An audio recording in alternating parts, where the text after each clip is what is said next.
comenzar la sesión de la tarde, que lleva como título general Posmemoria y redención del pasado. Voy a comenzar presentando al primer ponente de la tarde, que es Jesús Izquierdo. Bueno, Jesús es doctor en Historia Moderna, me decía hace un momento, no contemporánea, y profesor de la Universidad Autónoma de Madrid.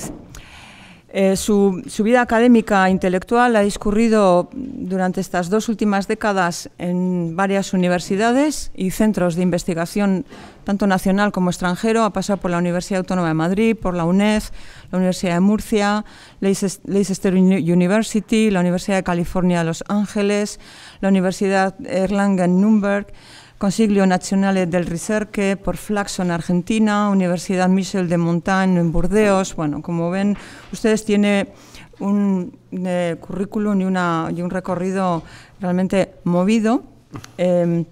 Su obra tiene también un marcado perfil interdisciplinar, apuesta por el diálogo entre las humanidades y las ciencias sociales. Es un historiador muy prolífico, con una amplia producción. Es un historiador que se puede, yo creo que, catalogar como in-between, ¿no?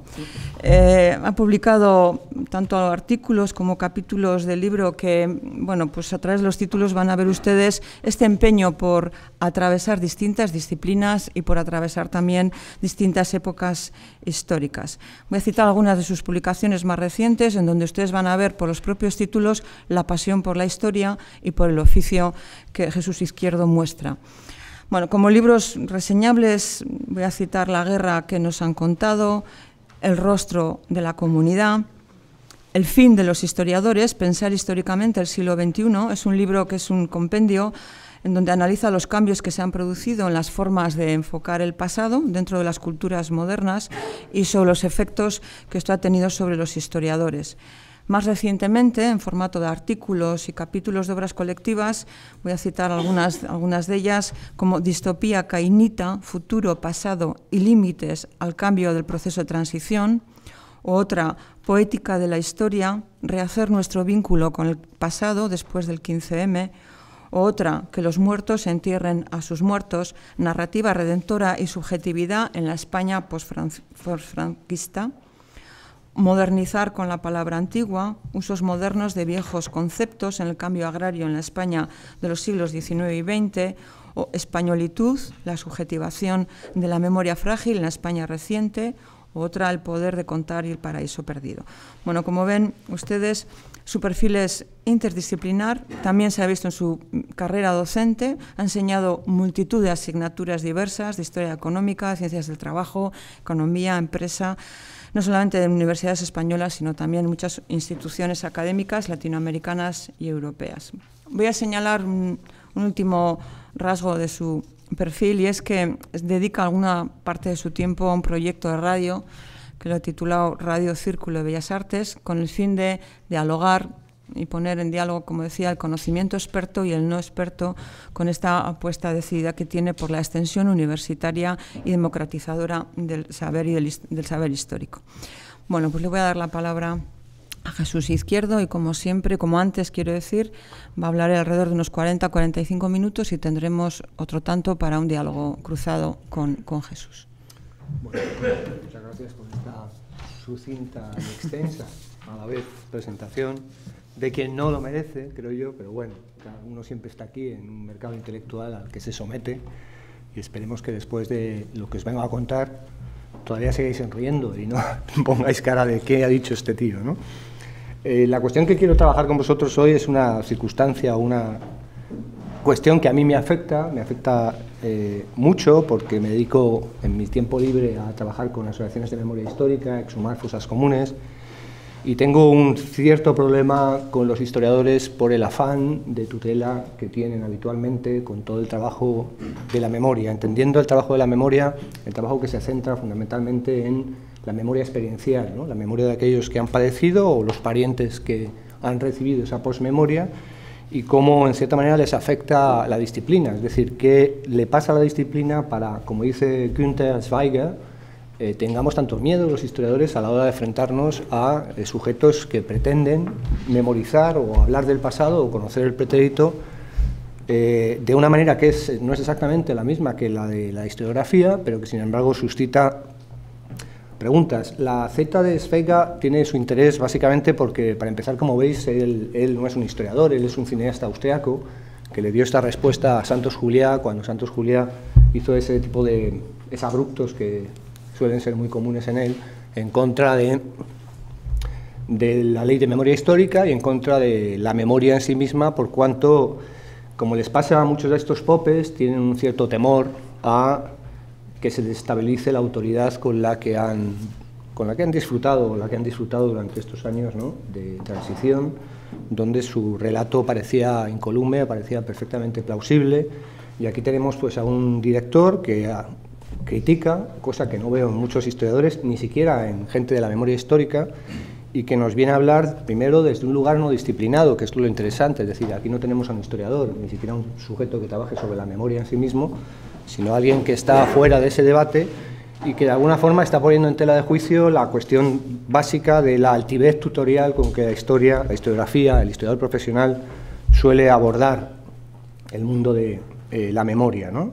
Con la memoria sabéis que hay un debate no desarrollado en España, que la gente utiliza memoria e historia de manera muy aleatoria, no sabemos exactamente lo que queremos decir cada cual cuando empleamos los términos, pero yo voy a intentar dar algunas pistas. No quiero cerrar para nada el debate, porque es un debate que cada cual lo aborde como pueda. Yo lo he abordado como he podido y, por supuesto, mi abordaje no es por supuestamente no es el definitivo, ¿no?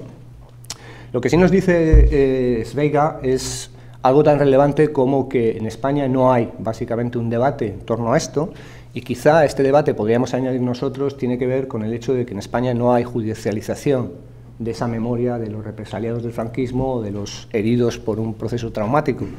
No hay judicialización y, por lo tanto, no aparecen en la esfera pública, más allá de las familias o la memoria individual, no aparecen esos relatos que quedan en el ámbito, vuelvo a insistir, de lo personal, de lo familiar, y, por lo tanto, no ocurre algo tan relevante como se ha pasado en Latinoamérica, que al haber habido judicialización y haber habido procesos donde los testimonios se han puesto en público, ese público ha interpelado a determinadas disciplinas que han entrado en el debate con los historiadores, de tal manera que sí que podríamos rastrear ese debate profundo entre historia y memoria y otras disciplinas. En otros casos, especialmente, me interesaba contrastarlos con los casos de Latinoamérica. Los europeos los conocéis, me imagino, pero en Latinoamérica ha sido muy potente el debate entre historia y memoria, básicamente porque han entrado en él antropólogos, sociólogos, es decir, un montón de sujetos que desde otras miradas distintas a las del historiador, pues han puesto a la historia en jaque, o sea, les han puesto a reflexionar sobre qué demonios podía ser esto de la memoria y de la historia. Probablemente en Latinoamérica esto se ha desarrollado, es decir, esta interacción entre otras disciplinas y la disciplina de los historiadores, por el hecho de que sus dictaduras, una vez que terminaron, o incluso antes de terminar, no dieron lugar a una teoría de los dos demonios. Es decir, ¿sabéis lo que es la teoría de los dos demonios? Que imagino que conoceréis por algún lado, que viene a decir que en un conflicto civil las dos partes tienen responsabilidades, por lo tanto, todos son culpables, no puede haber víctimas. Esto es básicamente lo que para nosotros sería la ley de amnistía del 77. Es decir, la guerra civil se concibe como una guerra, una locura colectiva en la que todos los sujetos que participaron son culpables, por lo tanto era muy difícil en ese relato de culpabilidad incorporar a la víctima, es decir, ¿cómo va a haber víctimas si solo hay culpables? Por lo tanto teníamos un problema ahí serio de integrar a la víctima como un sujeto referencial para poder abordar el pasado, ¿no? Entonces, bueno, en España, por el contrario, sí que ha habido este proceso de presencia extrema del relato de los dos demonios. Lo ha habido básicamente pues desde el franquismo hasta tal punto que os diría que bueno, pues sigue siendo el relato hegemónico. Es decir, existe en España un relato hegemónico que no solo ha sido construido por algunos historiadores, sino ha sido construido. Pues os voy a poner unas placas del colegio donde yo estudié para que veáis quién ha determinado que la guerra civil es la locura colectiva y quién establece finalmente el relato que tenemos que seguir en la democracia por los españoles, ¿no? Os voy a poner unas placas de un colegio donde yo estudié el Ramiro de Maeztu, colegio emblemático del franquismo, un colegio que fue tomado en 1939 por Franco, 2 días después de terminada la guerra, y cuando acabó la guerra, pues nuestro querido y amable y cariñoso Francisco Franco le dio por poner una placa. La placa que puso en el hall del colegio era una placa pues 2 veces más grande que esta pantalla, y en la placa aparecía algo así como esto. Como veis, esta es la placa que mi amigo Pablo Sánchez León y yo sacamos a colación, sacamos a público cuando estábamos escribiendo el libro que nos han contado, y en esta placa dice: este edificio, destrozado por los horrores de la guerra, fue reconstruido bajo el signo de nuestro caudillo Francisco Franco, siendo ministro de Educación Nacional el profesor José Ibáñez Martín, arriba España, en 1939. Pues bien, cuando nosotros sacamos esta placa con la ayuda de 6 conserjes, porque pesaba más de, creo que eran 1000 kilos, porque es una placa de mármol, la sacamos y cuando la pusimos en el hall para hacer una foto, porque esta placa ya fue eliminada en un momento determinado del colegio y escondida en un sótano, pues veis que hay una fractura, ¿no?, una raja en la propia placa. Pues cuando la sacamos para hacer la foto, de pronto la placa que estáis viendo se cayó y apareció debajo esta otra. Como veis, debajo no se sabe lo que dice, sino hay puntos donde estaban clavadas las letras en bronce que han desaparecido y que, bueno, por los puntos no podíamos descifrar el contenido del mensaje previo, pero nuestro amigo el fotógrafo que nos hizo semejante fotografía con Photoshop, y por la cuestión del olvido de la placa que había estado escondida durante años, pues quedaban las sombras, ¿no? Y de las sombras sacamos esto, ¿no? Y lo que había debajo era: este instituto, destrozado y saqueado por el furor marxista, fue reorganizado y reconstruido bajo el signo de nuestro invicto caudillo del generalísimo Franco, siendo ministro tal, 1939, arriba España. Como veis, la placa es una falsificación. Esta es anterior, es la placa que nosotros como niños recordábamos con esto del furor. Para nosotros lo del furor era clave, porque estábamos en plena adolescencia y esto del furor del marxismo nos parecía que aquello era una orgía sexual salvaje, donde todos nos podíamos reconocer de alguna manera, entonces recordábamos lo del furor, y claro, cuando sacamos esto, pues desde luego fue una desilusión, ¿no? ¿Y dónde está aquí el furor? ¿Dónde están todas nuestras pasiones sexuales de la infancia? Pues no. Lo que apareció es una placa que es una falsificación en cuanto que, como veis, la fecha es 1939, arriba España. A nadie se le ocurrió que esta placa, que fue rehecha, renovada en 1972, llevara la fecha de 1939, con lo cual había una falsificación, pero más allá de la falsificación que podemos detectar, lo interesante aquí es que hay una lectura distinta de un mismo acontecimiento histórico, es decir, un conflicto es releído y se instaura una lectura X de ese conflicto. Y si seguís esta lectura, veréis que en el fondo esa es la lectura que nosotros hemos heredado. La idea hegemónica de la guerra civil como locura colectiva, en la cual fue realmente producto de del cainismo de los españoles, la incapacidad de control, la falta de raciocinio, todo esto es lo que el franquismo de alguna manera generó y la democracia de alguna manera mamó, heredó y difundió hasta tal punto que es un relato bastante hegemónico, a pesar de que hay críticas, no lo dudo, no creo que lo dude nadie aquí, pero desde luego sigue de alguna manera constituyendo la identidad narrativa de los españoles. Y cuando hablo de identidad narrativa quiere decir una subjetividad que está muy edificada en torno a ese relato donde la guerra es el pasado superado, ¿no? Es el espejo negativo con el cual nos reflejamos positivamente los demócratas del 78, ¿no? Por lo tanto, guerra como horror, guerra como irracionalidad, todo esto es algo que ni siquiera podemos decir que sea nuestro, que eso es lo más triste, ¿no? En el fondo somos herederos de ese tardofranquismo reciclado en un proceso, ¿no?, de democracia, ¿no?, que establece algo muy paradójico, que es un relato casi hermanado, ¿no?, entre una modernización socioeconómica del franquismo, ¿no?, de un régimen que ya se entiende como una autoridad que simplemente prohíbe partidos políticos y simplemente es confesional, de eso podemos hablar, pero no podemos hablar más, es decir, ya no se entiende la dictadura como un régimen genocida, que podríamos calificarlo como tal, sino simplemente como un régimen autoritario y que da lugar automáticamente a un segundo capítulo de ese libro, y ese gran libro o ese segundo capítulo es el capítulo de la modernización política. Automáticamente el relato nos cuenta que la democracia llevó a extremar las condiciones provocadas por la modernización socioeconómica del franquismo. Podíamos en ese momento, con las nuevas clases medias consumistas del desarrollismo, generar un proceso donde los españoles podíamos modernizarnos políticamente. Por lo tanto, el relato era perfecto, que como veis es un relato que tiene una estructura muy definida, que es una estructura que en teoría social, quien ha trabajado esto, que se llama teoría social de la narración redentora, lo ha estudiado mucho Dominique Lacapra, tiene una estructura bíblica. La estructura es la misma que una expulsión del paraíso, ¿no?, que una historia de tribulaciones, pueblo judío tribulado por el mundo, y finalmente un reencuentro, una redención, donde el pasado acaba convirtiéndose en ese pasado negativo, sobrepasado, olvidado, que ya no tiene nada que decirnos una vez que lo hemos superado como el pasado oscuro, ¿no? La democracia y la transición se convierten en la redención, donde los españoles hemos descubierto la vida nueva. Esa redención nos la hemos querido hasta tal punto que la llevamos al último extremo, es decir, meter esta idea de redención a la lógica de la modernización del 82 del Partido Socialista, llevarlo, si queréis, hasta el 2008 con la crisis, y esperemos, como todos esperamos, que una vez que desaparezca la crisis volveremos a ser el sujeto redimido que teníamos que haber sido. Por lo tanto, ahí el engranaje es muy potente. Yo no digo que sea el único engranaje y la única narrativa, pero sí digo que sí tiene mucha operatividad, ¿no?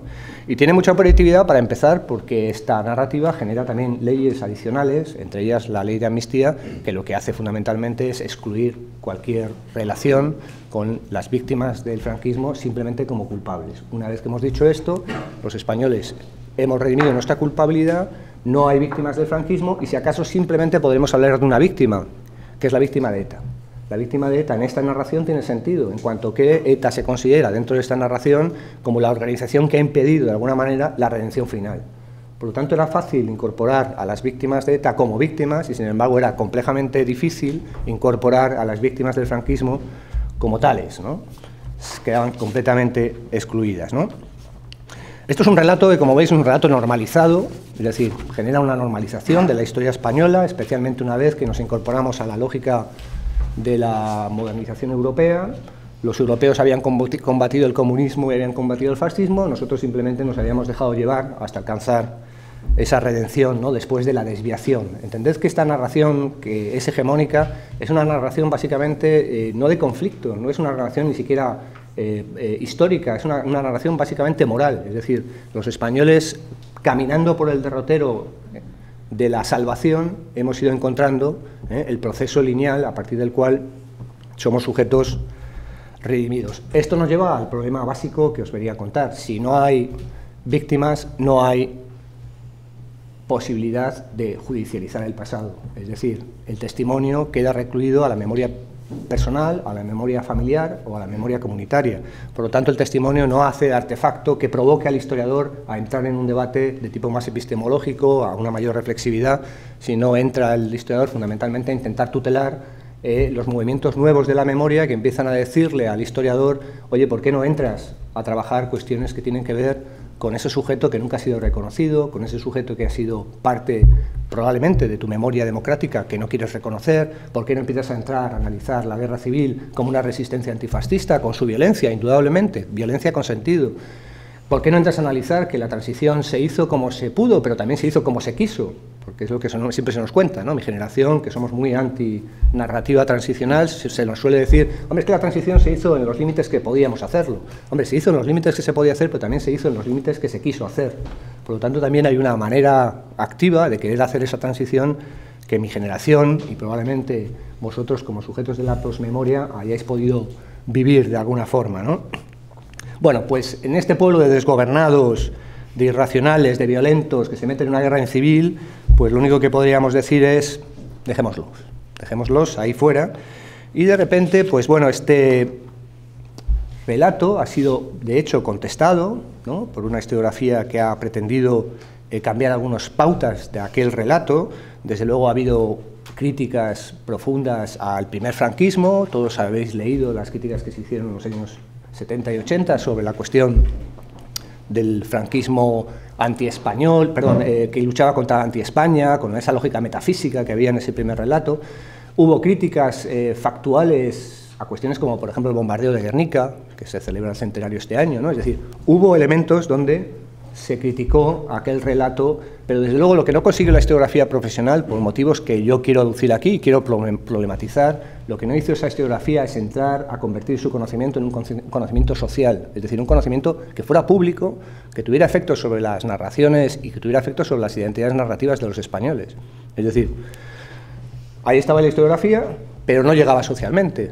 Entonces, aquí tenemos el problema que para mí siempre subyace en el historiador, que es por ese afán de cientifismo radical, por ese complejo de no ser quienes quieren ser, pues al final recluirse en su castillo académico y dejar que las cosas circulen como deben circular.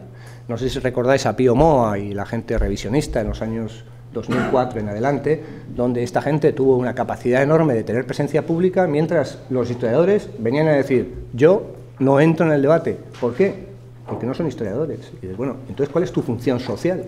Entonces, ¿dónde está tu autoridad? O sea, ¿para qué te paga un Estado o para qué te convierte en un funcionario público si no eres capaz de abordar cuestiones que afectan a toda una población, ¿no? Bueno, pues me da la impresión de que esto ha sido así, o sea, los historiadores han sido poco capaces de desestabilizar ese relato, no han querido entrar, y cuando no han entrado, pues ese relato, vuelvo a insistir, ha ido creciendo hasta que de repente ha emergido en la esfera de lo público en España, tardíamente, muy tardíamente, los movimientos de memoria histórica. Movimientos de la memoria histórica que tienen que ver con la emergencia del juez Garzón en el año 98, con el caso de Pinochet, pero tienen que ver también con la emergencia de la Asociación para la Recuperación de la Memoria Histórica de Emilio Silva del año 2000, la Asociación de Foros de la Memoria del 2004, movimientos que lo que están haciendo es reivindicando cosas muy potentes desde mi punto de vista. Y yo voy a centrarlo en tres cuestiones básicas. Una de ellas es la cuestión de la memoria tiene capacidad epistémica. Es decir, la memoria no es simplemente una memoria que hacen unos tipos simplemente porque exhuman a sus muertos y después viene el historiador, archiviza esa memoria y la convierte en memoria pública. No, la memoria experiencial tiene una capacidad de crear identidades narrativas que no son exactamente idénticas a las que hace la historia, pero son fórmulas de activismo y de epistemología. Es decir, la memoria genera verdad. El problema es cuando el historiador le dice al memorial o al que trabaja la memoria, le dice que su actividad es maleable, que la memoria es dúctil, que la memoria se diluye de la misma manera que se diluye la identidad de quien enuncia. Yo diría que si esto es así, evidentemente es así, pero también la historia tiene la ductilidad que tiene. La historia es interpretativa. Por lo tanto, el historiador, por mucho que tenga documentos, tiene una relación que es dúctil, que es movible, ¿no? Y por lo tanto esto habría que tenerlo en consideración. En segundo lugar, se nos dice muy habitualmente que la historia debe poshistorizarse, es decir, una historia que se ha convertido en un relato casi lineal, donde los españoles han aparecido como sujeto nuevo en una España nueva. Pues bueno, los sujetos de la memoria lo que vienen a contarnos es, no, perdona, hay una cuestión que estáis perdiendo de vista, que es, la historia es conflictual. Es decir, que lo que queremos nosotros es recuperar los conflictos del pasado, básicamente porque a lo mejor nos sirven de alguna inspiración para el futuro. Es decir, que no solamente es una historia lineal que nos conduce automáticamente a la transición que desearon nuestros padres. Quizá lo que tenemos de perdidos de vista es una suerte de conflictos donde hay algunas tradiciones que pueden ser las tradiciones de nuestra democracia. Porque lo que habitualmente ha hecho el relato hegemónico es construir el anclaje de la democracia en el año 78 y sin embargo el año 31 se pierde de vista por completo, dado que es el lugar de la locura. ¿Cómo vamos a anclar una democracia en un año o en un momento donde los españoles cainitas, que por cierto se nos amenaza recurrentemente con el cainismo, no sé si habéis visto o habéis asistido a alguna de las últimas elecciones donde el Partido Popular y a veces acolitado por el Partido Socialista nos cuentan que si seguimos por ciertos derroteros, cuidadito. No sé si recordáis en la coronación del actual rey, cuando se prohibieron en Madrid, en el recorrido que iba a hacer el rey nuevo, la presencia de banderas republicanas, porque eso era excedernos de un punto en el cual podía provocar pues esta guerra por medios modernos, ¿no? Cuidadito con el radicalismo. El radicalismo es una palabra que encierra todo lo que el relato hegemónico contiene, que es la amenaza constante a los ciudadanos de que si seguimos por ahí vamos a abocarnos a que emerja ese gen que parece incorporar el español, que nos llevaría a una situación de conflicto, de tensión, nos haría despreciar las posibilidades de crecimiento económico que tenemos completamente consolidadas y de las cuales estamos saliendo, y esto, pues bueno, provoca la cuestión de esa tensión, ¿no? Esa tensión que no nos apetece seguir, ¿no? Desde luego, lo que ha hecho la emergencia de esos movimientos memorialistas es incentivar a los historiadores. Es decir, hice un análisis breve de Dialnet desde los años 90 en adelante y no os podéis imaginar la emergencia de títulos entre los historiadores que hablan de memoria histórica.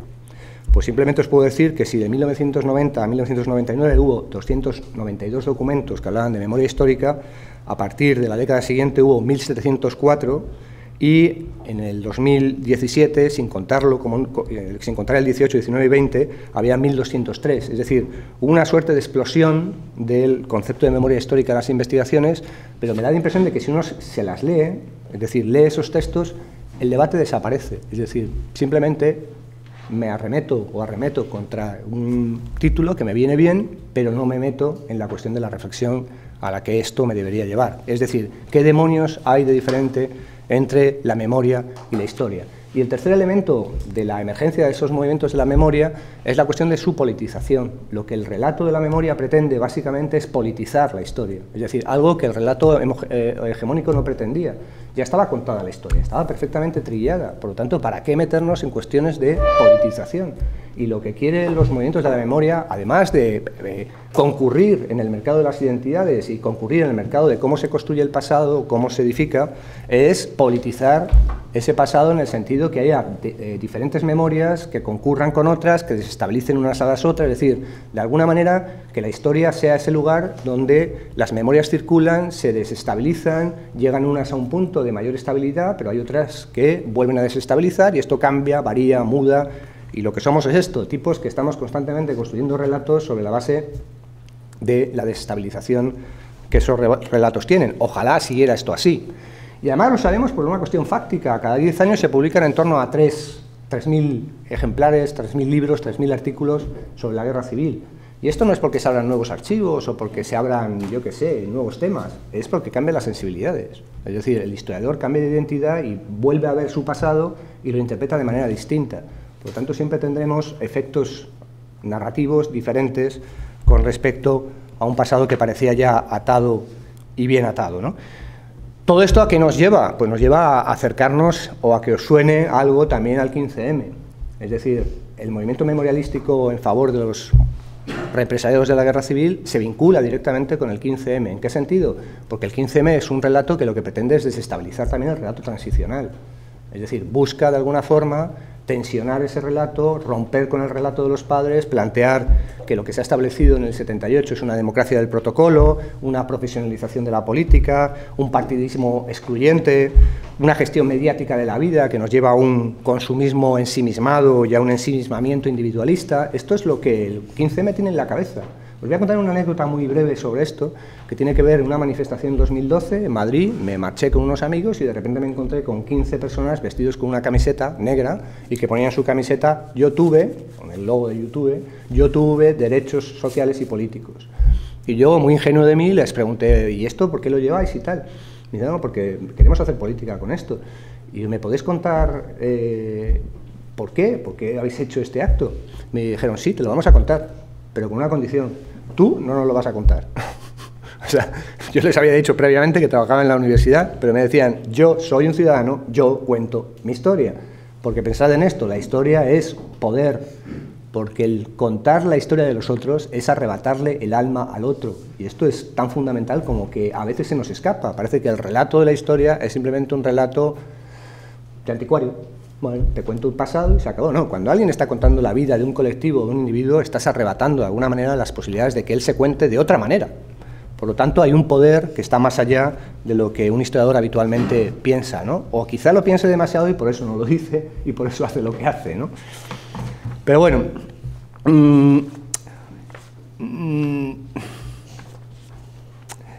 la cuestión es que tenemos esa memoria, ¿no? Esa memoria que pretende ser política, esa memoria que pretende romper con la lógica cientificista de aquel sujeto que parece subirse a una atalaya y desde ese no lugar enunciar el pasado, que todavía hay mucho de esto en la historiografía, es decir, muchos sujetos. Yo no digo que sea exclusivo, pero sí que digo que la disciplina tal y como está articulada tiene una base en la cual hay una suerte de obsesión por poder decir la verdad. No la digo ahora, pero la podría decir en el futuro. Y a lo mejor no la digo yo, pero la dirás tú. Entonces, la circunstancia está en que hay una lógica muy cientifista, un metodologismo que sigue siendo muy rampón, pero sigue... Como veis, no tengo mucho gusto por mi profesión. No parece que... Pero bueno, no es porque... no es más, el motivo no es más que la necesidad de problematizar, si es que puedo problematizar algo, ¿no? Bueno, la cuestión es, si tenemos esta lógica, pues defendámoslas hasta el final y que no venga alguien desde una asociación de la sociedad civil a decirnos cómo es el pasado que fue, ¿no? ¿No les falta la razón a los historiadores? Indudablemente. Los historiadores que acusan a la memoria de ser maleable, yo lo asumo, pero también asumo, como os decía, la maleabilidad del historiador, ¿no? El historiador no es alguien que tenga la capacidad de decir la verdad de una vez por todas, porque, a fin de cuentas, la historia es relato. Hablábamos esta mañana con José Javier de los relatos, ¿no? Y de los datos. Los datos pueden importar, pero lo que importa a fin de cuentas es cómo engarzamos y tramamos el relato, que es lo que da sentido al pasado. Por lo tanto, construimos los porqués. Es decir, el historiador se metió en un lío cuando decidió en un punto determinado dejar de ser cronista y empezar a hablar del porqué y el cómo. Cuando te metes a hablar del porqué y el cómo, empiezas a figurar. Y cuando empiezas a figurar, te conviertes en un polletés. Es decir, hay una parte figurativa en los historiadores que reprimimos constantemente porque pensamos que, a fin de cuentas, el relato puede estar excluido sobre la base de que lo que nos importa es el dato. Por lo tanto, cuanto más datos, pareciera que el relato tiene más consistencia. No es así. Es decir, son los datos hermanados de una manera y no de otra los que producen un sentido X o Y. Y esto es lo que el historiador debería tener en consideración. Es decir, que la parte figurativa de lo que hacemos es tan relevante como la parte indiciaria. Es decir, utilizamos un método que ni siquiera es nuestro, por cierto, que es el método de los jueces. Utilizamos el método indiciario, que es investigación en archivos, como si el archivo se hubiera dado de per se. Cogemos y agarramos esos datos y luego los engarzamos en un relato, que es ahí donde a mí me da la impresión que aparece ese gran poeta que todos llevamos dentro, entendiendo el polletés como el creador. Es decir, somos creadores, pues somos tan creadores como el propio trabajador de la memoria, ¿no? Por lo tanto, aquí me lleva a una conclusión que es, bueno, hay cosas que nos hermanan a la memoria, en el sentido que utilizamos el método indiciario.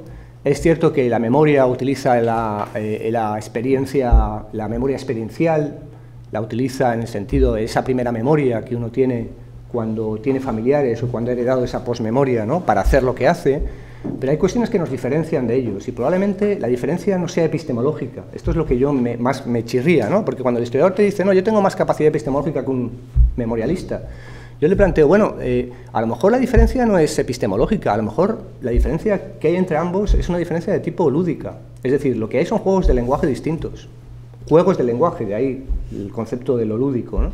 Juego de lenguaje en el sentido que sabemos que un historiador es un tipo al que se le exige entrega de documentos allí donde presenta un enunciado, por lo tanto debe darlos, y la comunidad que lo arropa le exige esa convención, que no deja de ser más que una convención. Al trabajador de la memoria lo que se le pide es sufrimiento, pasión, emoción, y la comunidad que lo reconoce le da veracidad a ese enunciado, básicamente porque muestra de alguna manera esa pasión, esa sensación, ese sentimiento. Pero como veis, en términos de qué es lo que crea cada uno, pues crean artefactos distintos, pero que tienen verdad, entendiendo la verdad como veracidad, entendiendo la verdad como aquel adjetivo de recomendación que utilizamos cuando algo nos parece bueno o útil, no porque sea más real o se acerque más al pasado, sino simplemente porque construimos el pasado de manera diferente, y punto, ¿no? Yo no creo que haya, en términos, luego si queréis lo discutimos en un debate, pero me da la impresión de que no hay mucho más, ¿no? Ahora, también podemos decir que el historiador tiene una condición, que ahora veremos lo que le pasa a esa condición. Se supone que el historiador es un tipo nutrido en crítica, teoría crítica, es decir, puede alcanzar un metarrelato que le permita analizar más reflexivamente la actividad que desarrolla, los límites ontológicos, epistemológicos, políticos, que ejerce cuando enuncia un pasado. Es decir, es una capacidad reflexiva que está ahí, que nos diferencia de la memoria, pero la pregunta subsiguiente es, ¿quién demonios utiliza esa capacidad reflexiva? Esto es un problema para mí. Es decir, yo cuando analizo al historiador, lo primero que me doy cuenta es que la lógica reflexiva con respecto a su quehacer en cuanto que es docente o cuando es investigador es prácticamente nula. No quiero decir que todos sean nulos, lo que quiero decir es que no es genérico el uso de esa reflexividad en torno a la operación de hablar sobre el pasado, ¿no? La mayoría de los historiadores que yo conozco, sinceramente, emplean una lógica que se parece indefectiblemente a la lógica que utiliza la memoria. Es decir, si la memoria es acusada de no reflexión, la historia ejerce esa no reflexión sabiendo que tiene capacidades para hacerlo, pero no lo hace. Por lo tanto, lo que nos dicen los historiadores es fundamentalmente que ellos tienen una lógica, una capacidad o una serie de protocolos o un metarrelato que les permite decir la verdad más atinadamente que al sujeto de la memoria. Es decir, para ellos los protocolos de veracidad les resultan naturales, pero les resultan naturales simplemente porque con ellos parecen descubrir la verdad. Y el protocolo lo que hace realmente es reconocer la identidad de quien lo ejerce. Es un protocolo tan histórico como cualquier otro. Es decir, todos los protocolos tienen su historicidad, se manejan con esa lógica de posición, ¿no?, de tiempo, de lugar, de espacio, Y por lo tanto, plantear en términos de que yo utilizo el protocolo porque lo reconozco como protocolo del historiador y una vez que lo reconozco como tal puedo adquirir una verdad que tú no conoces, pues en realidad a mí lo que me da la impresión es que lo que hay es un protocolo de reconocimiento identitario. Si yo participo en el protocolo, soy parte del grupo. Y me hago parte de lo que tú haces como historiador y, por supuesto, no soy parte de lo que el trabajador de la memoria emplea.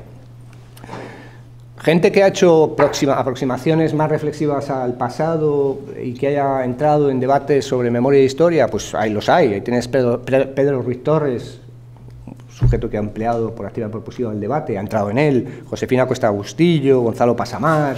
Es decir, hay sujetos que yo tengo aquí algunos, pero desde luego me da la impresión que el erial del franquismo por un lado y luego la caída, el derrumbe del pensamiento crítico, básicamente por la caída de las ideologías en los años 80, la caída de las ciencias sociales, la caída de la idea de sociedad, todo esto ha derrumbado de alguna manera las posibilidades de alcanzar una mayor posibilidad de crítica filosófica o científica o, si queréis, sociológica con respecto al pasado. Ahora, lo que está claro, y esto que ya es lo que quiero reafirmar, y voy a ir terminando, no sé cuánto tiempo llevo. Sí, te quedan 5 minutos. Vale, me quedan 5 minutos. La historia no es la única garante de la memoria. Esto es yo lo que me niego a asumir en relación a lo que mis compañeros suelen plantear. Es decir, el historiador piensa que la memoria es el material a partir del cual, una vez archivado, les permite construir la memoria colectiva de un grupo. Y yo lo que vengo a plantearos es que la memoria es un artefacto inmediato para que los actores de la memoria construyan su pasado. Es decir, tiene tanta virtualidad como tiene ese relato más distanciado que podría articular el historiador, ¿no? Es decir, la validez de la inmediatez de la memoria es, para mí, fundamental en estos términos. Si quiero reivindicar lo que la memoria pretende, y lo que la memoria pretende es algo que yo defiendo como sujeto político, que es la política de la historia y la democracia en la historia. No sé hasta qué punto podemos seguir defendiendo una historiografía que mantenga sus lógicas en un castillo disciplinado y académico, mientras hay un mundo pluralista ahí fuera que está diciendo queremos intervenir en la manera de construir nuestra memoria. Cuando cerramos las puertas a quienes quieren intervenir de esta forma, construyendo su identidad narrativa de forma autónoma, lo único que estamos haciendo es convertirnos en ese sujeto autoritario que confunde autoridad con autoritarismo. Y esto es lo que habitualmente he visto en esta lógica de la tutela de la memoria, ¿no? Tutelo para que no se me escape nada de ese pasado, porque en último extremo soy el único sujeto garantista de que ese pasado va a ser real, mucho más allá de lo que el historiador tradicional cuenta, ¿no? Y tiene una lógica la memoria que para mí es relevante, que es convertir la memoria en una memoria pública. Es decir, sacar del mundo académico más estricto la memoria del pasado y convertirla en un artefacto que está dispuesto a la mano de todos y a la vista de todos. Es decir, que tú puedes intervenir desde muchos lugares en ese pasado. Por supuesto hay un problema, y esto tiene mucho que ver con España y sus límites en el debate entre memoria e historia, que es que ni los historiadores ni los trabajadores de la memoria están capacitados hoy al día, por una circunstancia que tiene que ver con sus déficits teóricos, para elaborar el pasado. Cuando hablo de elaborar el pasado es elaborar un trauma. Podemos tener sociedades traumatizadas, victimizadas, y sin embargo ser incapaces de elaborar ese trauma para que no se convierta en un trauma que se manifiesta como tal. Cuando Dominique Lacapra habla de elaboración, lo que habla es del intento de tanto del trabajador de la memoria como del historiador de poner a hablar a aquel sujeto sufriente para que una vez que hable, verbalice, y verbalizando, bueno, no es que se repare el trauma, pero sin embargo se solventan algunas de sus peores consecuencias, especialmente el victimismo, que es probablemente lo que más afecta a una sociedad que ha padecido un trauma. Porque quien tiene un trauma lo que hace es vivir una vida cerrada en sí mismo, una vida no activa, es decir, lo que está pasando en la actualidad, y esto lo ha estudiado Butler y compañía, las sociedades occidentales cada vez son más victimistas, cada vez tenemos más víctimas y tenemos menos ciudadanos, cada vez tenemos menos sujetos activos y tenemos más sujetos sufrientes que lo que hacen es pedirnos un cheque en blanco para que les demos aquello que les tenemos que reconocer. Y yo lo que vengo a decir es que la víctima es una víctima o un sujeto que hay que reconocer, pero hasta un punto determinado. No podemos hacer que la víctima determine cómo hacer las políticas públicas a un gobierno para que acabe con un trauma.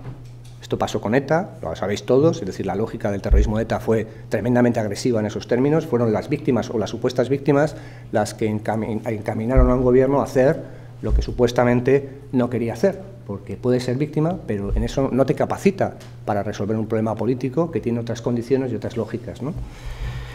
Bueno, pues si queremos esto, pues empezamos a hablar de modernidad y pluralismo. Es decir, todos sabemos que la historiografía nació en un mundo moderno.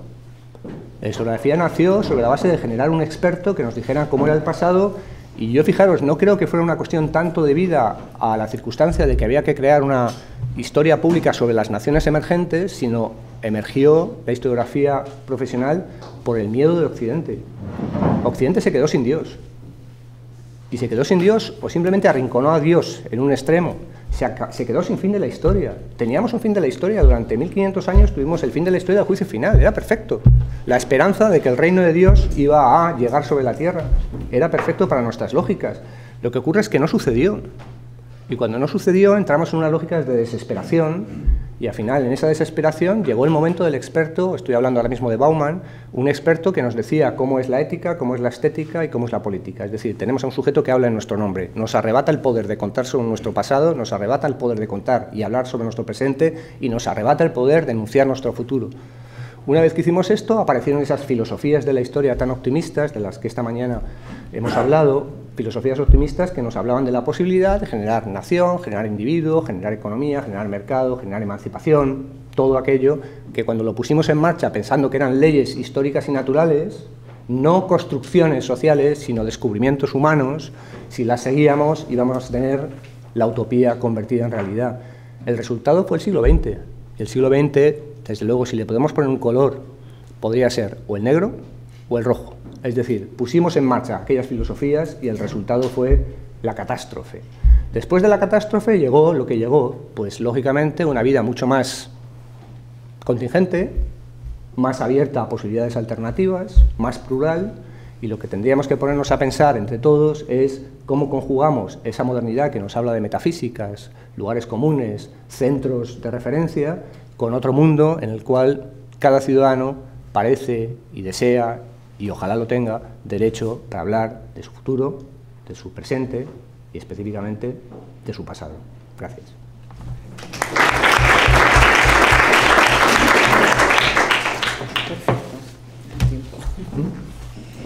Bueno, pues sin más procedemos a dialogar con Jesús y voy tomando nota de quien quiera intervenir.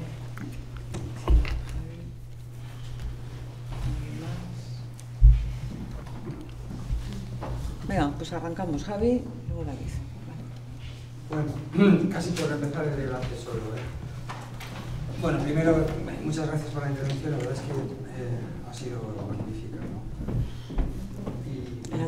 El micrófono. Ay, sí, es verdad. Ha sido una intervención realmente magnífica.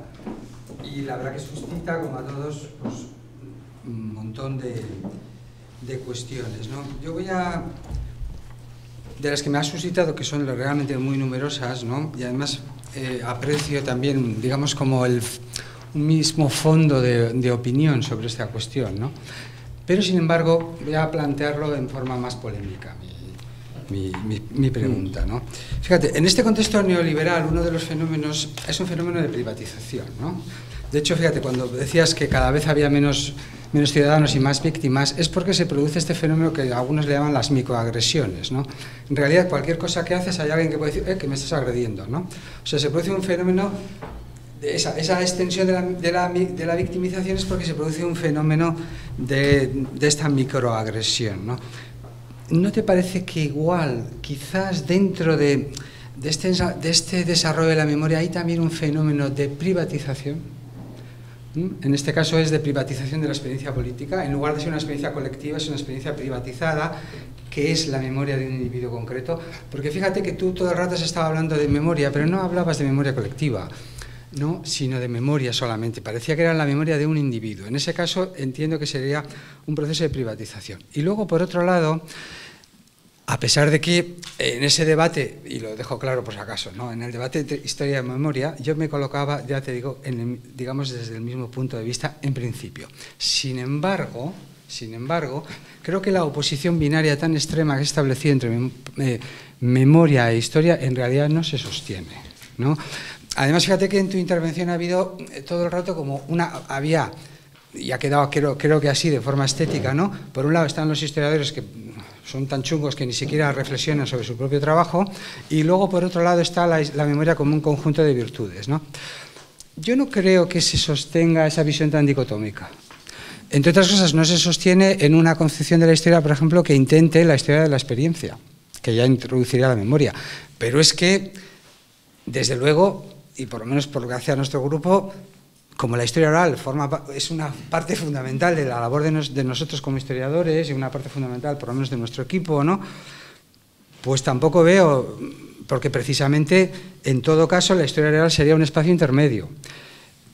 Y recordaría que las oposiciones binarias son siempre una de las características del pensamiento metafísico, o sea que aceptar una oposición tan binaria, aunque quizás se pueda, y yo lo justificaría en tu caso, ¿no?, como una forma de exponer claramente el debate, a pesar de todo me parece que hubiera venido bien buscar algunas formas de consenso y de acuerdo, ¿no? Yo creo que la historia oral, por ejemplo, es evidentemente una forma de encuentro entre memoria e historia.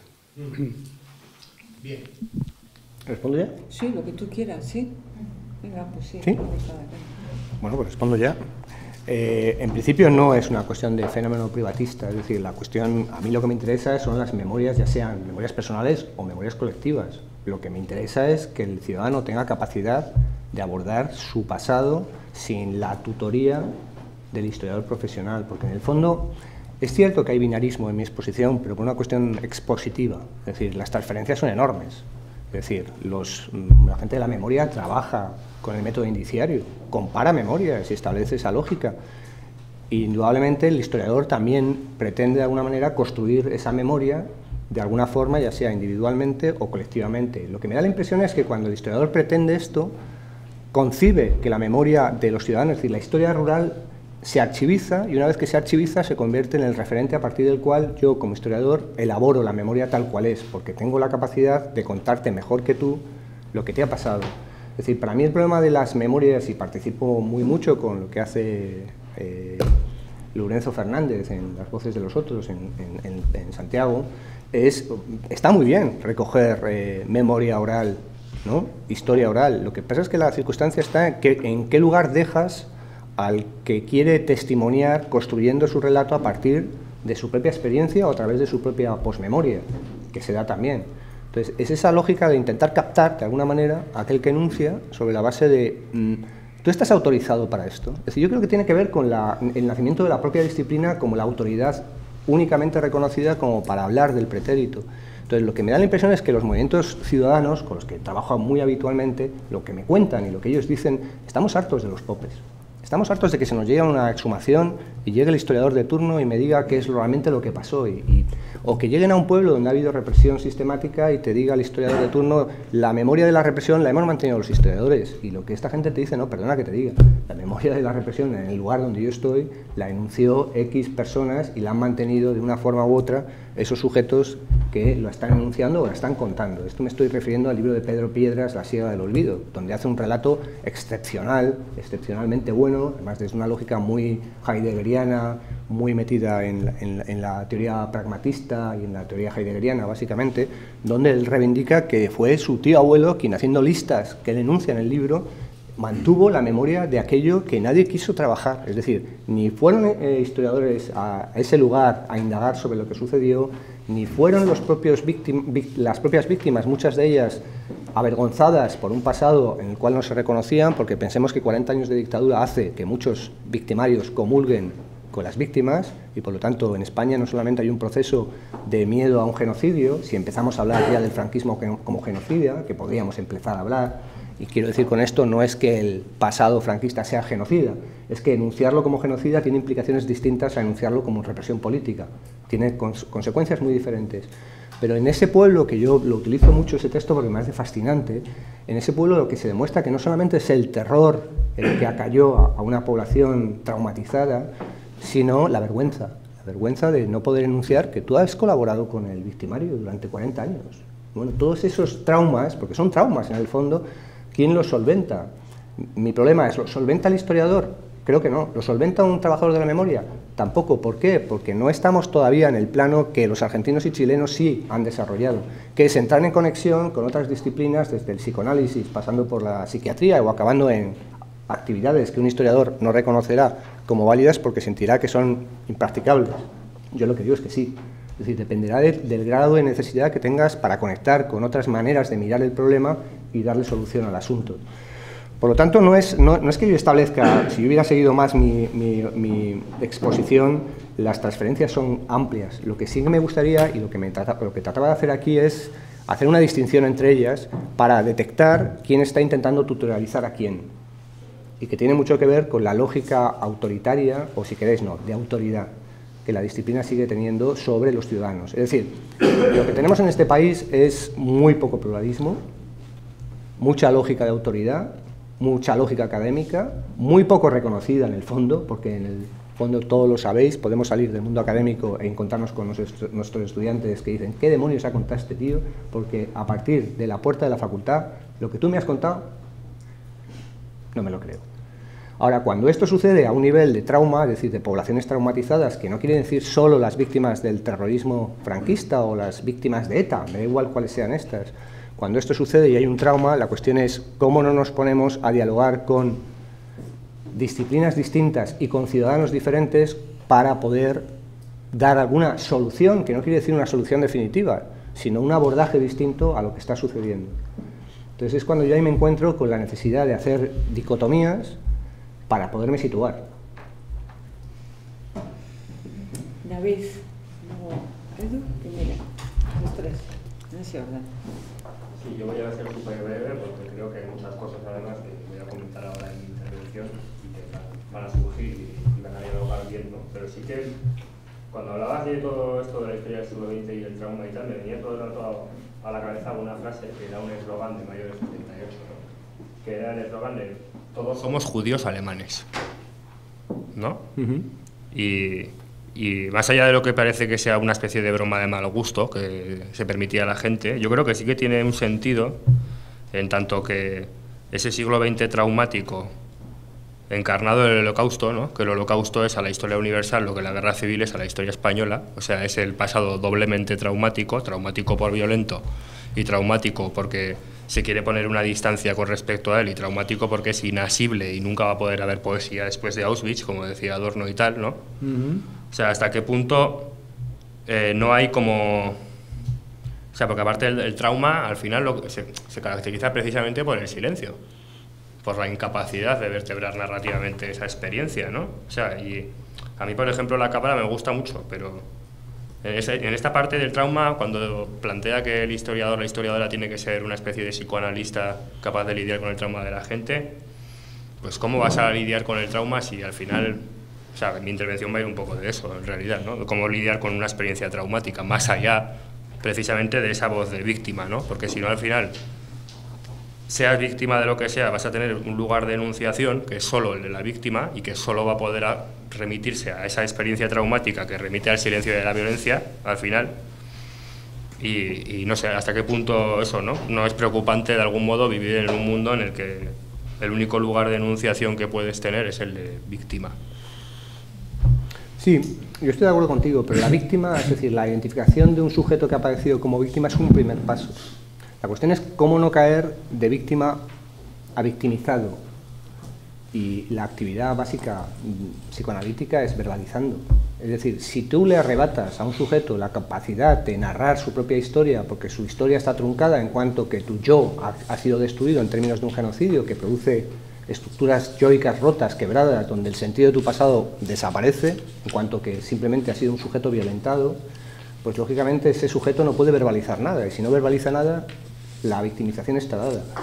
Y una de las circunstancias básicas aquí es que muchos de estos actores empiezan a salir de ese hoyo planteándose una lógica de causalidad, es decir, que su violentación tiene unas causas, pero tiene también la causa de que él fue agente político en el pasado. Es decir, lo que hace la victimización y el lenguaje de los derechos humanos es incorporar a todo el mundo en la lógica de víctima.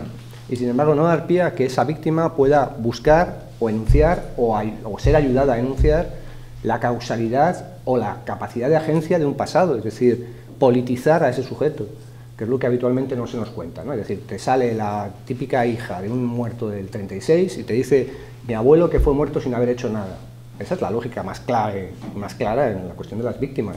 La circunstancia es cómo hacemos salir la lógica causal que pueda explicar la agencia de ese actor.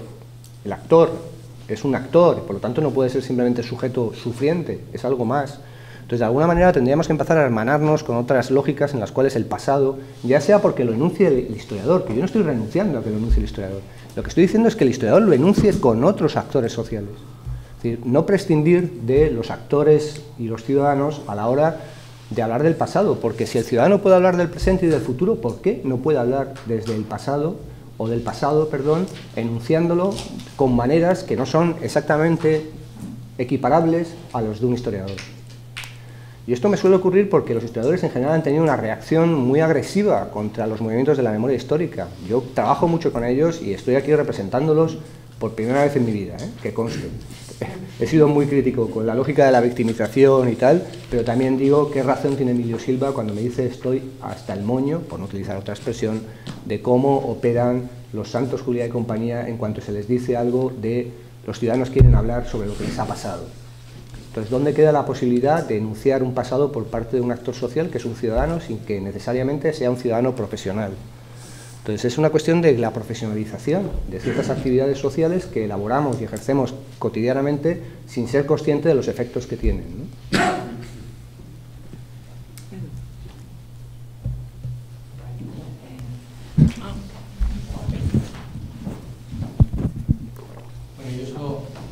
Como apunte iba a leer una cosa un poco más larga, pero hablando de psicoanálisis, trauma y además, algún apunte desde la poesía quizá pueda servir. La herida, convertida en administradora de la supervivencia, crea máscaras a la medida de cada espacio de conflicto y de cada batalla. Ella misma, la herida, ha sido capaz de esconder con todos esos retales y esos rostros su propia existencia y magnitud hasta quedar oculta.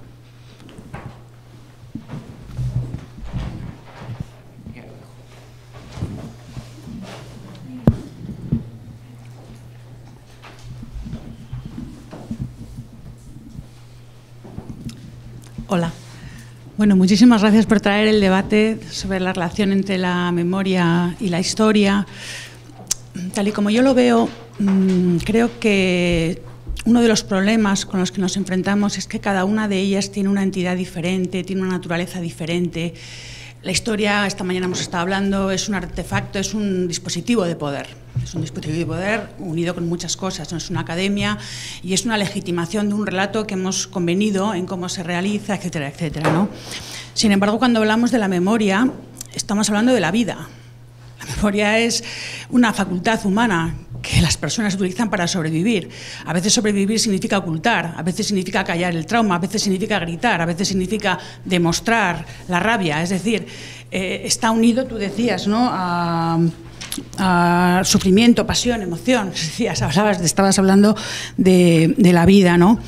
Entonces, es verdad que los historiadores, forma parte de su oficio, intentan dominar, intentan controlar, intentan ponerle puertas al campo de la memoria, porque todo puede llegar a ser memoria, pero en un momento determinado la memoria es subversiva y la memoria se revela y la memoria se sale de los cauces. Entonces yo creo que al final lo que tenemos es una batalla por la historia. Porque esas memorias subversivas que se han revelado en un momento determinado por diferentes circunstancias, yo creo que es fundamental para esa rebelión que exista un movimiento social por la memoria. O sea, no hay rebelión posible de la memoria desde una práctica individual, aunque pueda haber un relato oral que se cuenta en una historia oral, conocemos, pero para que haya una subversión del relato hegemónico, como ha pasado en España con la memoria histórica, tiene que haber un movimiento social que se constituye, o como ha pasado en Latinoamérica en cada uno de los casos, ¿no? Las Madres de Mayo, lo que sea, tiene que haber un apoyo de movimiento social para que esa memoria tenga la suficiente fuerza para crear en esa batalla por la historia otro relato histórico con legitimidad. ¿Qué ha pasado en nuestro caso? Que no ha llegado a pasar esto. el movimiento de memoria histórica en España, pues por las circunstancias de la victoria del Partido Popular, se consigue una serie de logros, una serie de herramientas para poder, pues eso, poner en cuestión y volver a reivindicar otro relato, la ley de memoria histórica, muchas cosas, ¿no? Pero no hay suficiente fuerza. Y ahora los movimientos, como sabemos, se inflan y se desinflan. Estamos en un momento de desinflamiento y el propio PP se siente con la suficiente fuerza como para quitarse de en medio la ley de memoria, todo. Entonces, pues no sé, yo a veces pienso, tenemos que volver a esperar a otro momento en el que vuelva a surgir un movimiento, pues eso, como ha habido ahora, ¿no? El movimiento de recuperación de la memoria, otro movimiento de recuperación de la memoria, otro fortalecimiento. Comparar con los movimientos de Latinoamérica y sentirse frustrado, pues es natural, pero es que nada de lo que ha pasado en Latinoamérica tiene la magnitud de lo que ha pasado aquí. Entonces tampoco podemos compararlo porque, aunque son desgracias terribles y hablamos de genocidios terribles, son inmensamente más pequeños que lo que ha pasado aquí, y que el tiempo que ha pasado aquí, y que el relato hegemónico que se ha quedado aquí. Entonces aquí la batalla tiene que ser, pero de auténtica rebelión, y además creo que la Academia ha jugado un papel muy negativo, muy en contra, que ha podido quemar y, pues eso, a los propios movimientos de la memoria histórica, pero volvemos a tener la asignatura pendiente, en mi opinión, y volverá a ocurrir, porque las memorias se duermen, pero no descansan.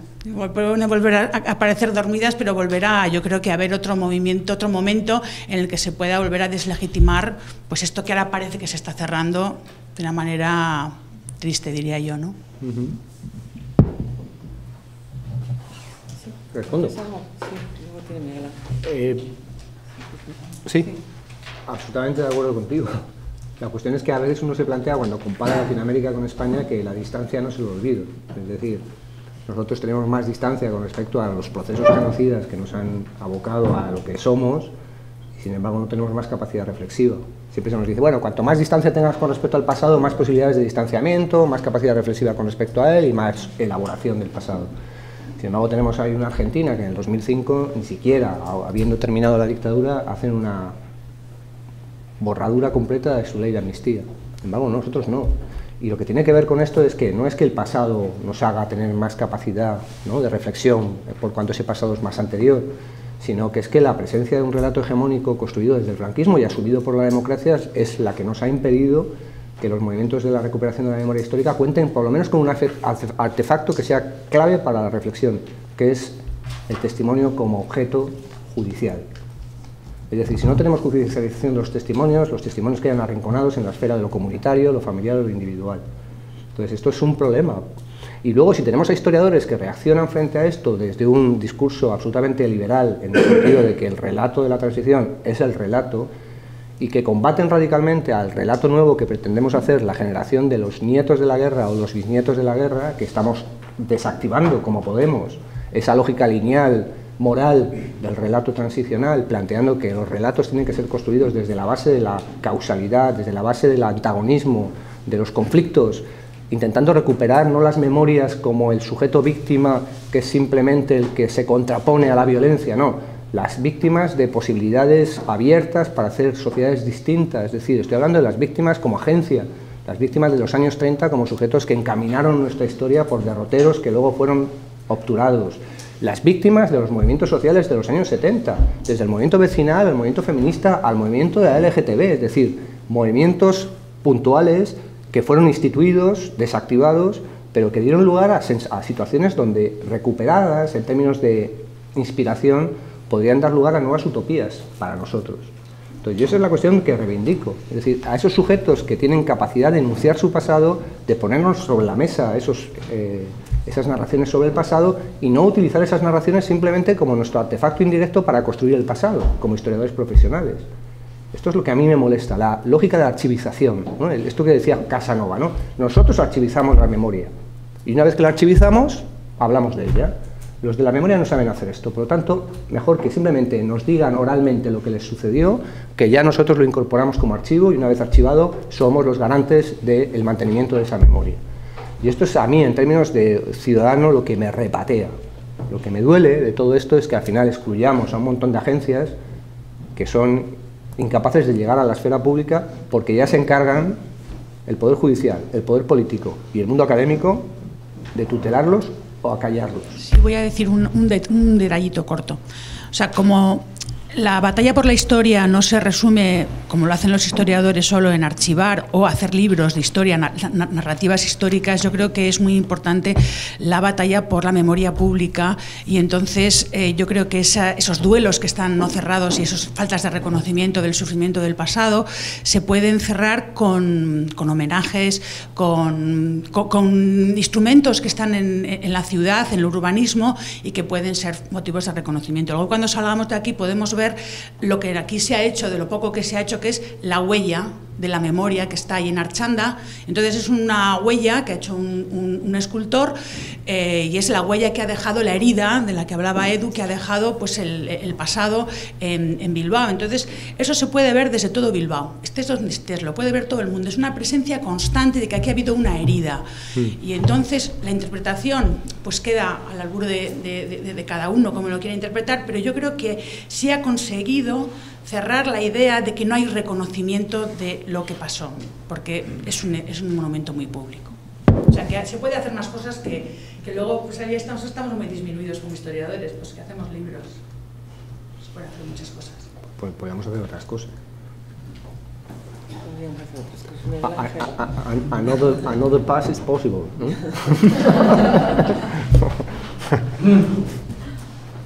Dispara, Miguel Ángel. Así, el micrófono. El micro, sí.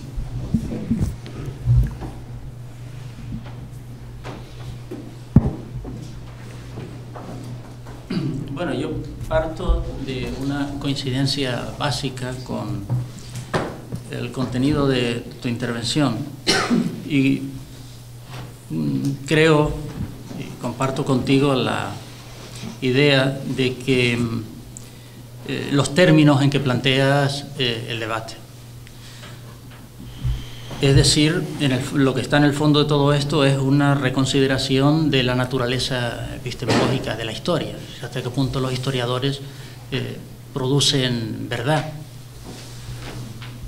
o lo que hacen es realizar operaciones de construcción retórica de los hechos que en lo esencial desde el punto de vista epistemológico, es decir, de producir conocimiento sobre la realidad, son esencialmente las mismas que la misma operación que realizan los no historiadores, en este caso la memoria. Esto es, más allá de la resistencia tenaz de los historiadores a abordar este problema, yo creo que a estas alturas se ha convertido en un debate inevitable, que tarde o temprano tendremos que afrontar. Ahora se plantean términos de confrontación entre historia y memoria, pero bueno, ya Hayden White desde hace 40 años lo planteó en términos de historia y literatura. La idea de que el tipo de operación epistemológica, por llamarlo así, el tipo de operación de conocimiento que realiza el historiador es esencialmente la misma que realiza el literato. Es decir, tramar narrativamente a partir de las convenciones narrativas o de los tropos vigentes en su cultura los hechos del pasado. Pero bueno, en parte para darte la oportunidad de que te explayes más, voy a ser también de abogado del diablo, porque claro, tampoco es cuestión de rendirnos. ¿Por qué no me lo cuentas luego? de rendirnos sin más, con armas y bagajes a esta cuestión. Porque claro, esto tiene unas implicaciones epistemológicas y profesionales para el historiador que son demoledoras. Porque sería privar a la historia y al historiador de cualquier pretensión de autoridad epistemológica es decir, de cualquier pretensión de producción de verdades sobre el pasado o sobre la realidad.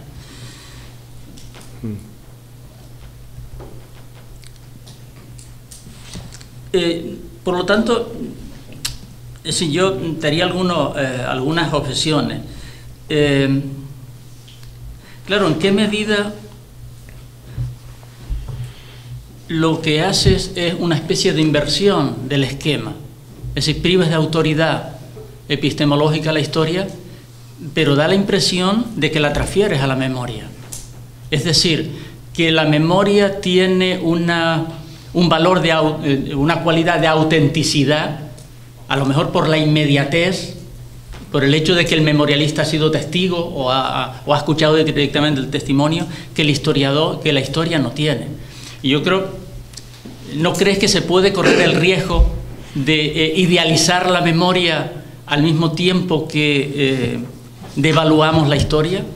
Porque claro, si ambas son operaciones de construcción narrativa, tenemos que aplicarle el mismo rasero. También la memoria es una construcción, con independencia de que incluso en los casos en los que el memorialista es testigo. Claro, la memoria la memoria se está reconstruyendo continuamente. Si lo que se produjo hace unos años, yo creo que no fue o no se debería conceptualizar como recuperación de la memoria, como algo que estaba oculto y que el movimiento y de pronto se saca a la superficie. Ahí hay construcción. Lo que hay ahí es una reconstrucción de la memoria. En los años 80, en la transición, la gente no renunció a la memoria. Lo que hizo fue asumir una cierta versión de la memoria del horror de la guerra. Pero la memoria no dejó de operar, aunque la gente a pesar del silencio. Entonces, ¿qué es lo que han hecho el movimiento de recuperación de la memoria? ¿Ha recuperado la memoria o ha reconstruido la memoria? Si somos coherentes con tu planteamiento de que detrás de la memoria como detrás de la historia hay una operación de trama y retrama permanente de los datos, de los hechos, pues tenemos que llevar ese planteamiento hasta el final, hasta sus últimas consecuencias. Porque si no, insisto, creo que podemos correr el riesgo de invertir el esquema y dotar tener la tentación de dotar a la memoria de una autoridad epistemológica que le negamos a la historia o que le hemos robado a la historia. Otra objeción.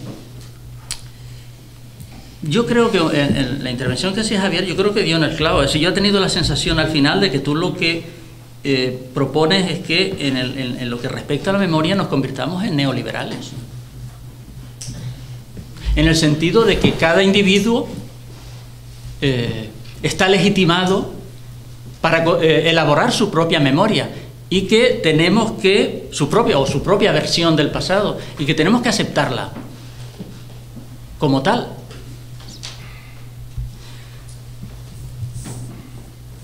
Claro, eso plantea el problema, para empezar, de qué pasa con las memorias colectivas, cómo se construyen las memorias colectivas, ¿no? O si existe o no la memoria colectiva o solo existen las memorias individuales. Y, por último, yo creo que no habría, a pesar de esa equiparación entre el procedimiento, la operación que realiza el memorialista y la que realiza el historiador, a pesar de todo eso, ¿tú no crees que hay una diferencia entre el historiador y el memorialista que permanece? Y yo creo que hay una diferencia fundamental, y es que el historiador es capaz de hacer lo que tú estás haciendo. Es decir, autoexaminarse y ser consciente de la naturaleza de la operación que está realizando. El memorialista no hace eso, no puede hacerlo, porque entonces se desautoriza a sí mismo como tal, pierde sentido su operación. El historiador puede decir, bueno, sí, puedo admitir que en lo que yo hago es una operación de construcción, de significado, de construcción literaria, igual que la que hace el memorialista, pero el memorialista no puede hacer eso, porque se autodestruye. Entonces, eso es una diferencia que permanece y que creo que no convendría perder de vista y minusvalorar, ¿no? ¿Respondo? Sí. Respondo las tres, a ver si te valen. Sí, sí. Si crees que tiene interés, vale la pena responder. Hombre, ¿cómo no va a tener interés? Respondo a José Javier también. Vamos a ver. Por eso yo planteaba que entre memoria e historia no hay más que diferencias lúdicas. Es decir, yo no voy a hacer el ejercicio para colocar a la memoria como la epistemología que defiendo frente a una ciencia histórica cuyos rasgos es la maleabilidad, la mudabilidad, en fin, la política y demás. Lo que digo es que hay diferencias lúdicas en cuanto que son juegos de lenguaje distintos. Es decir, la creación de un discurso de memoria es distinto que la creación de un discurso de historia, para empezar, porque el discurso de historia requiere una comunidad que exija pruebas a aquel que enuncia algo, entre ellos el puñetero documento, ¿no?, al cual estamos todos acostumbrados, ¿no? Quien no ha leído una tesis donde lo primero que te dicen, a ver, le falta el documento A, le falta el documento Z, y no tiene esto, y no ha leído este libro. O sea, esto lo sabemos porque así funciona un mundo académico como es el de la historia. Pero también digo que este mundo comunitario de la historia tiene su maleabilidad, muda, cambia, representa, interpreta. De la misma manera que lúdica es la diferencia del trabajo de la memoria. Porque el trabajo de la memoria está basado en la emoción, está basado en la política, está basado en el sufrimiento. Pero lo que digo es que son dos comunidades distintas, que producen artefactos distintos, que no son homologables. Es decir, el trabajo de la memoria genera un tipo de identidad narrativa que no es exactamente el mismo que el que hace la historia. Porque es cierto que el historiador tiene un componente que no tiene el que elabora la memoria, que es lo que yo hablaba, el metarrelato, la reflexividad que la teoría crítica aporta al historiador y que por lo tanto le permite ser consciente de los condicionamientos epistémicos, ontológicos, políticos a los cuales está sometido. Yo esto no lo voy a negar para nada. Lo que me llama la atención es que qué pocos historiadores emplean esos recursos. O sea, qué pocos historiadores pasan por un stand de filosofía, como diría Jenkins, ¿no? Es decir, tenemos una librería, un stand de filosofía y un stand de historia. El historiador es un tipo que va al stand de historia, mira así como en la lontananza el stand de filosofía y ¡uy! ¿Qué habrá ahí? Y se queda en sus cositas. El filósofo es un tipo que tiene a lo mejor algo más de sensibilidad, se pasa por historia, luego se va a su filosofía, vuelve a historia. Entonces, tiene esa lógica de decir, bueno, asumo que mi condición de filósofo me lleva a una reflexividad con respecto a que lo que hago, ya sea como docente, ya sea como investigador, que es la que yo reivindico para el historiador, pero si la ejerciera, si a mí lo que me da la impresión es que el historiador en sí mismo no es un tipo muy proclive, y estamos aquí todos, somos todos historiadores, ¿no? Algún filósofo enloquecido. Pero, en fin, el historiador en general no es un tipo muy inclinado a reflexionar filosóficamente, porque además estamos viviendo un momento muy neopositivista. Ya lo dijo Santos Juliá el otro día, esto se pasará, volveremos a los datos. Estos tipos acabarán, volveremos a los datos que son los que demuestran cómo es el mundo. Bueno, pues si Santos Juliá piensa esto, como otros muchos, Javier Pradera también lo creía, escribió cosas sobre, dejemos ya que los historiadores piensen en términos reflexivos y dediquémonos a lo que tenemos que hacer, el dato y el dato, que es lo que demuestra el pasado y lo podemos enunciar tal cual es. Y lo último me decías, que yo con José Javier se lo he intentado responder en los términos que creo que, bueno, puedo ser erróneo, pero yo no estoy planteando que la memoria tenga que ser individual. Lo que digo es dejar participar al ciudadano en la construcción de la memoria colectiva. Yo no estoy diciendo que hagamos memorias individuales como atomizar el mundo en términos de que cada uno tenga su memoria. Lo que digo es, ¿por qué el ciudadano no puede participar de la misma manera que hacemos polis cuando hablamos del presente y del futuro? Es decir, hablamos colectivamente con los demás. ¿Por qué el ciudadano no puede intervenir? Y no solamente recibiendo la información de un historiador y punto. No, el historiador debería ofrecerle herramientas intelectuales para que él pueda elaborar con los demás, colectivamente, siempre he sido un colectivista radical, que pueda elaborar con los demás memorias públicas, pero lo que también reivindico son memorias públicas. Lo que no puedo reivindicar es una memoria oficial a estas alturas, por lo que ha hecho la memoria oficial con nosotros. Hemos construido una memoria oficial que nos ha convertido en tipos con una capacidad cívica prácticamente nula. Tipos que pisamos fosas comunes como quien pisa gallinas en un campo. Tipos que convivimos con un Valle de los Caídos como si fuera un monumento más, desactivado lo que queramos, pero ahí está, como si fuera una normalidad absoluta. Entonces, no somos precisamente un ejemplo, básicamente por esa construcción del franquismo y la democracia, de una subjetividad que yo le llamaba en un momento, en un escrito, españolitud. Y le llamaba españolitud porque me había leído en ese momento, estaba estudiando teoría postcolonial y me había leído muchas cosas de Fanon. Y Fanon tiene un concepto que no sé si lo conocéis, el concepto de negritud, ¿no? Como una patología, ¿no?, donde un negro quiere ser blanco. Pues el español tenía una patología que era la españolitud. ¿Y a qué tipo de patología era esta? Pues la patología de un obseso por la modernidad y que arrinconaba en el olvido lo que era su pasado. la represión, el exilio, el haber sido producto de un éxodo rural, es decir, todas estas cosas que el español, en mor de ser el sujeto moderno, ocluye, obtura, esconde. Entonces, para mí la lógica es activemos procesos en los cuales los ciudadanos creen con nosotros, y yo no digo que excluyamos al historiador, lo que digo es que el historiador tiene que ser responsable para hacer un acto más participativo sobre el pasado que lo que hasta ahora hemos hecho, que era simplemente yo construyo el relato histórico, te lo emano, tú lo masticas y me lo devuelves, sin ninguna intervención. Y yo a veces me pregunto, ¿para qué demonios hago yo un programa de radio si resulta que mis interlocutores son simplemente receptores de lo que yo quiero? O sea, hago un programa de radio que se llama democratizar el conocimiento histórico, hombre, voy a ser coherente con lo que hago. Pero no voy, vamos, que estoy de acuerdo contigo, pero creo que en ningún momento he dicho que esto fuera memoria privada, no quiero la privatización de las memorias, quiero la intervención de sujetos ciudadanos en la elaboración de memorias colectivas y públicas. Memorias colectivas, yo no quiero la memoria oficial, no quiero la memoria hegemónica, porque lo único que sé es que la memoria hegemónica ha creado demasiados problemas. Y la única manera de desestabilizar esa memoria es generando nuevas memorias que la provoquen, que la tensen, antes de que nos excluyan, de luego, que ahí están esperando que vuelva el dato.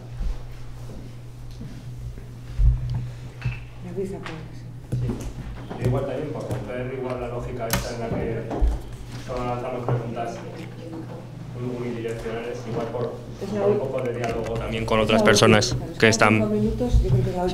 No, voy a ser brevísimo.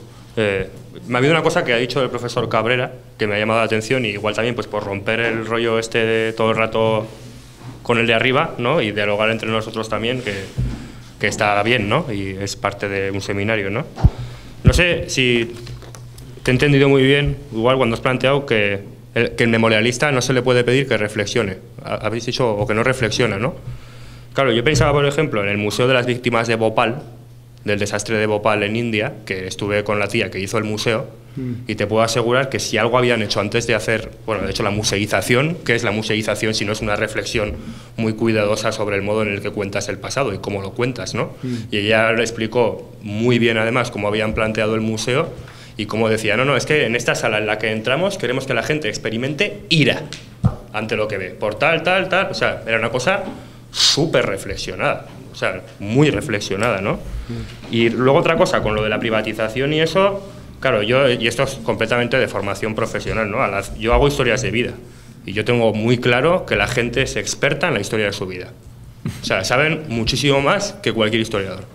Y de hecho, eso se pudo ver muy bien en un congreso que hubo hace poco, que era el de las otras protagonistas de la transición, acusado por alguna parte de la academia de pseudocientífico, y nosotras preferimos llamarlo semicientífico, porque la mitad de la gente que había era científica y la otra mitad era gente que hablaba desde la experiencia vivida, que son dos posiciones distintas. Como dice Riquer, la experiencia, o sea, de la memoria es la experiencia del cuerpo. Yo estaba allí. Y la experiencia de la historia es la de yo no he estado allí. Es lo que nos han enseñado. Es la de yo cojo distancia. Pero creo que no hay que hacer una cosa dicotómica, que hay que hacer una cosa que tienda a la conciliación de ambos discursos. Y yo creo que se puede en ese sentido. Y que el otro pasado posible probablemente yo creo que venga de ahí. De una conciliación y de una relajación también por ambas partes, ¿no? Y a modo de ejemplo, me acuerdo que había gente que hablaba, por ejemplo, de que en no sé qué provincia el número de militantes de tal, según los censos que habían estudiado y tal y cual, era X. Y llegó una ahí y dijo, mira, yo estuve en esta fábrica de tal sitio a tal sitio y te aseguro que éramos muchísimo menos de los que dices, por ejemplo. Y yo creo que eso, o sea, que no hay por qué verlo en un conflicto, que se puede ver en colaboración, y que la memoria tiene cosas que aportar a la historia y la historia tiene cosas que aportar a la memoria. O sea, la historia puede aportar reflexividad y la memoria puede aportar, pues, pasión, que es una cosa que también yo creo que no viene nada mal a la disciplina nuestra.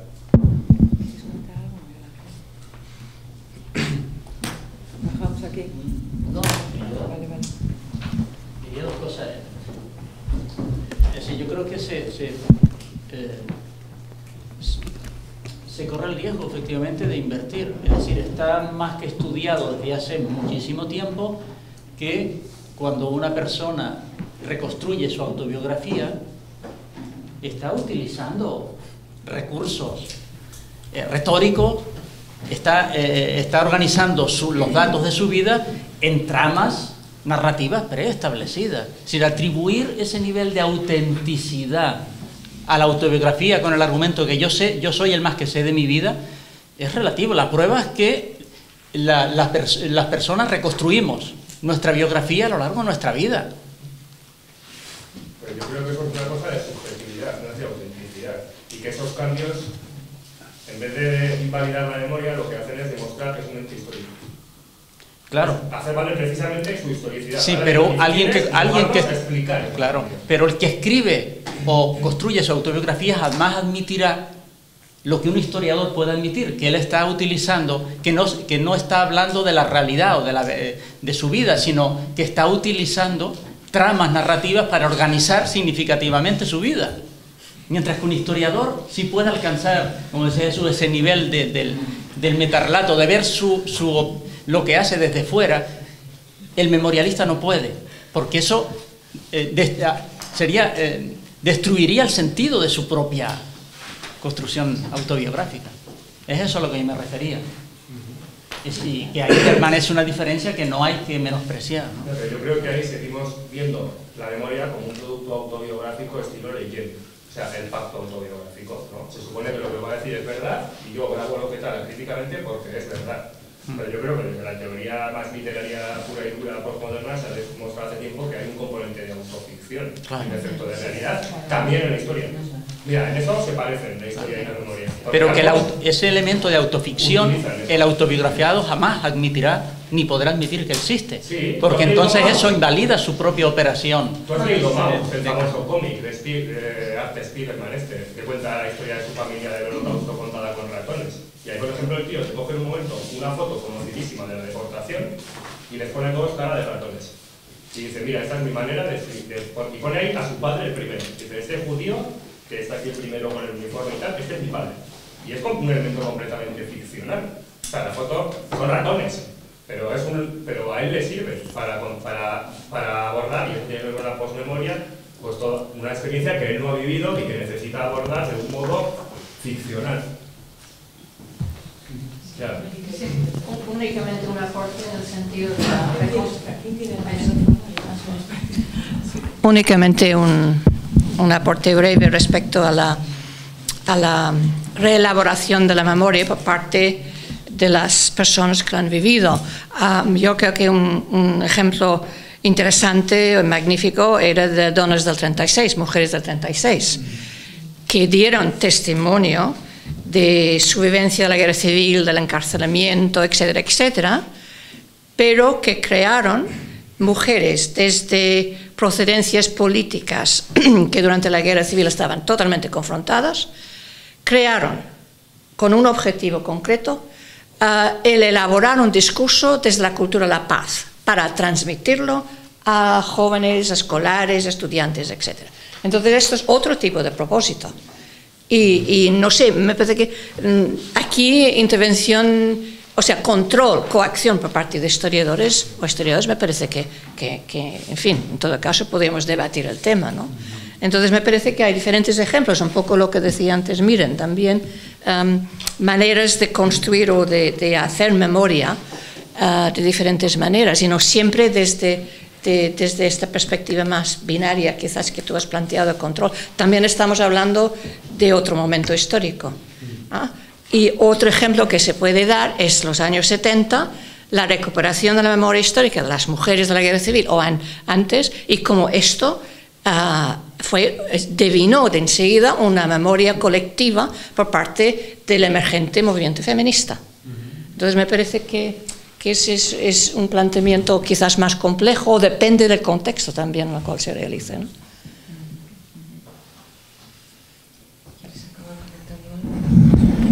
No, daros las gracias y bienvenidos al Club de la Historia de España. En estas estamos. Muchas gracias a todos.